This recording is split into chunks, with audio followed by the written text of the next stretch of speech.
Tout bon amateur de voitures de collection devait être sur les terrasses du casino pour le 42e Cars & Coffee, le rendez-vous des passionnés d'automobile à Monaco. Ce qui nous rassemble ici, c'est le bonheur de la symphonie mécanique, comme un Flat 6, par exemple.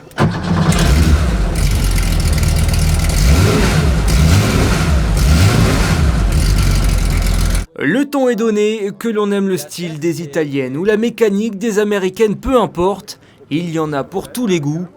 Tous les 3 mois, depuis 10 ans, les pétrolheads, comme on les appelle, les fanatiques de voitures thermiques se rassemblent à Monaco pour faire admirer leur voiture et échanger sur leur passion le temps d'un bon repas. Pour les 10 ans, on va faire un petit rallye qui partira de Monaco le 13, le jour de l'anniversaire, donc le 13 octobre.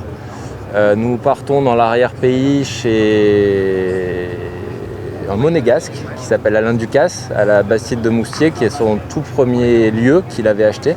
On fait le dîner là-bas, disons, on dort là-bas et on revient par une autre route, par les gorges du Verdon le lendemain, donc ça va être sympa.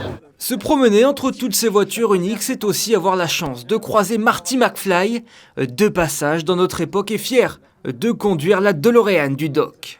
La voiture, déjà, c'est l'esthétique en premier. Quand on voit la voiture, c'est une voiture qui sort de l'ordinaire avec les portes papillons, avec la carrosserie en inox. C'est une voiture qui a été designée par Giugiaro à l'origine. Donc c'est pas n'importe qui. C'est un gars qui a fait des prototypes incroyables, mais qui a aussi fait des voitures qui sont rentrées dans l'histoire de l'automobile, comme par exemple la Panda ou la Golf première génération. Donc oui, l'esthétique de la voiture est assez incroyable. Oui.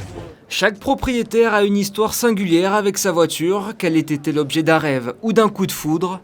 Une transmission d'histoire de passionné en passionné depuis 10 ans et qui n'est pas prête de s'arrêter.